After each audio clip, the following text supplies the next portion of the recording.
Hey everybody, today I'm taking a look at the new Shifting Sands expansion for Wizards of the Grimoire. Now, if you're not aware of this game, it's actually one of my favourite two-player games of last year. It's a kind of a dueling game, but it's very balanced and very clever in the way that it works. Now, this is a standalone expansion that you can, of course, play on its own, or you can mix the content with the original. And it's important to say that this is a prototype copy I have here, so I'm sure with the new version you'll have kind of more distinctive artwork relating to the Shifting Sands theme, as well as proper artwork on these cards, because as I said, these are prototype components and this is not finalized artwork, so you can expect to see a lot more interesting artwork as the original offered.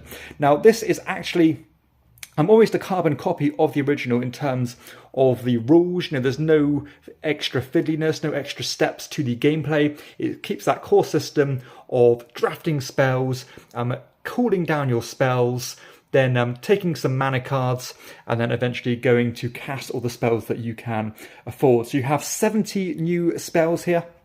I've got quite a few of them on display here, which we'll talk through, as well as, of course, you're going to have all your mana cards as per the original, and you're also going to get your health trackers just like the original. Now, there's one or two new features here.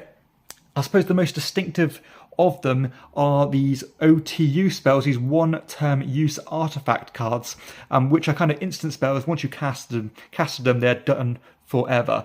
So again, one-time use that you want to make sure that you use them at the right time. And there's also a couple of little recurring things in this version of the game which I've noticed. It seems to be a little bit more focused on particular mana cards being on spells or in your hand, as well as trying to maintain having a certain amount of mana cards on certain spells to get the most potency out of them. But let's go into some of these spells and hopefully we can get an idea about some of the synergies between these cards. Okay, so let's quickly talk through some of these spells. Of course, I have left some of them out here because I can't talk through all of them. But just to get you an idea about some of the new things these cards do. So we have the Spirit Dance here that says you can gain 6 mana, or you may gain 2 less mana in order to move mana between 2 of your opponent's spells. So if they've got a particularly deadly spell, then you can make sure that that always has mana on it to stop them from casting it again. This Transference card says you can gain 6 mana, or you may gain 4 less mana to destroy a spell. So this Destroy a Spell is kind of a new feature where you can actually completely stop an opponent using a spell for the rest of the game and just completely remove it.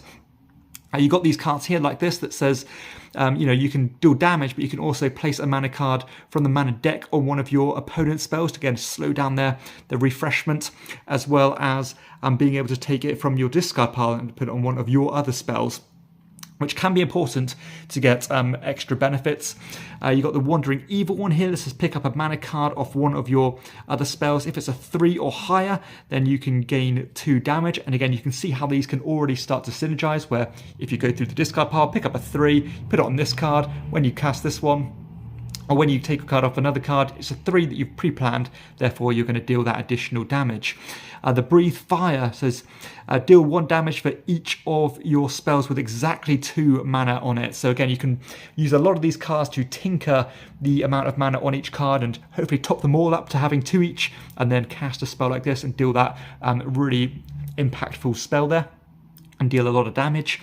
You've got the Kiss of Agony that says you can deal 3 damage. You may swap the mana cards in your hand with the mana cards of in your opponent's hand. So if you're falling behind on mana, you had a really strong turn, burnt through all your mana, you know your opponent has a ton of cards in their hand, cast this one at the end, therefore you've got a whole hand of cards and you've completely depleted their hand of mana. Double Dealing, choose 1. Gain 4 mana or discard a mana card off 2 of your other spells. Again, good flexibility there. Ice Blast, choose 1, discard your hand and deal 5 damage, or place a mana card from the mana deck on one of your opponent's spells. Again, another way to slow your opponent's spells down, or even discard your hand and deal 5 damage. So that can be a good one to cast if you have very little to lose. Mind Games, to deal damage equal to the lowest power in your opponent's hand. So hopefully you've manipulated the game to make sure they have no, say, power 1 cards in their hand. Therefore you can potentially hit them quite hard with a very low value spell there. You got the Mask of the Beast. Your opponent must discard their hand. So again, that's a 1-turn use card, but if they've casted a lot of spells, in order to have a whole range of mana in their hand, this is a good one to set them back quite a bit. You've got the Frozen Goblet that says your opponent gains only 1 mana at the start of their next turn. Another 1-time use cards, but if you know that they haven't got much mana in their hand, they've got a whole fresh bunch of cards that have been completely cooled down and they're about to hit you hard, it's time to pull out the Frozen Goblet to stop them having that fantastic turn. You've got the Fire Walk card here that says you can deal 5 damage, -1 for each mana card in your hand. So again, it's a good one to cast right at the end once you've already burnt through your mana to get the maximum potency out of it. You've got this 1-turn use artifact Crystal Shard that says you can add this relic to your hand and you treat it as a 5 mana card. So you completely break some new boundaries with that one. Prosperity, when your opponent basic attacks, they must discard an additional mana of the same power to deal that damage. So if they want to hit you for 4, they're going to have another 4 in their hand. So a great way to protect yourself against powerful basic attacks there. You've got the Fever Dream. Whenever you draft a card spell, you deal 2 damage to your opponent. So a nice one to get down early because you're going to keep on drafting spells for the foreseeable turns. You've got the Inferno there.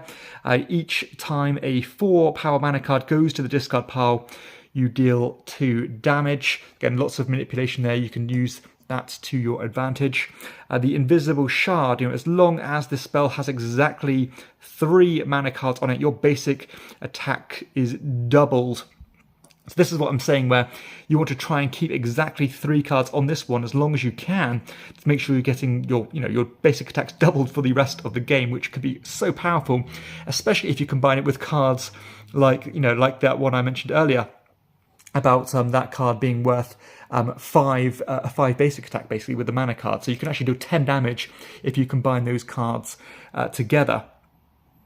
You have the Death Spiral here. This, each time you discard off this spell, you deal 1 damage for each mana remaining on the spell. So this is actually a great card to completely put as much mana on it as possible, so that each time it cools down, you're going to be hitting it for as hard as you can. So you've got a lot of cards that you can use to move spent mana on your exhausted spells. So this is always a good place to put it. You've got the Premonition there that says you deal damage equal to the quantity of mana cards on one of your other spells. Again, much like this one, if you completely stockpile your mana on this card and then cast this one, that's a double, a double whammy they can potentially get there. You've got the Delirium. Pick up a mana card off one of your other instant spells that have more than 1 mana on them. So again, this is a really nice one because you can cool down several cards at once to make sure you can cast them again a lot sooner. And you've got the Blossom here that says, as long as this spell has exactly 3 mana cards on it, during your turn, increase the power of all mana by 2. So again, you can potentially make that 5 strength artifact up to a strength 7 artifact, which you could potentially double. So you can see how some of these synergies start to come into play. And the Gloom card here that says you can deal 6 damage, place a mana card from the mana deck on all of your other spells except one of your choice. So a nice powerful attack there, but it's going to slow down all of your other spells, but potentially you can cast that other one after it to cool down the other cards to kind of mitigate how slow this makes your other cards to refresh. And the final one I'm going to talk about here is the Blemish card, which is one I actually played with the other day that was very useful because my opponent had great tools and great spells to always have a flush hand of mana cards. This one deals 2 damage for each unique mana power in your opponent's hand. So it might force them to want to keep as much as they can into one particular mana strength, otherwise they're going to get hit pretty hard with a quite an affordable spell there. But of course there are a ton more here. I had to kind of cherry pick some of the spells, but as you can imagine, with the other half of the deck there are a ton more options to synergize those cards.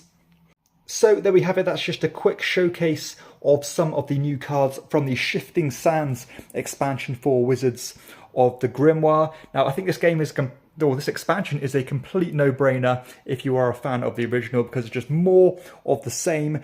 Still that fantastic ability to synergize your spells and get this huge, satisfying combos. And they've definitely not missed a trick here. They've kept the level of quality which I came to expect from this design group. And yeah, if you like this game already, you're going to love this expansion. So I really do recommend it. I haven't mixed them yet, so I haven't mixed these cards with the original, and that's the next thing I'm going to do, and just completely just shuffle it all together and see which combinations I can find and exploit. But yeah, this is a fantastic game.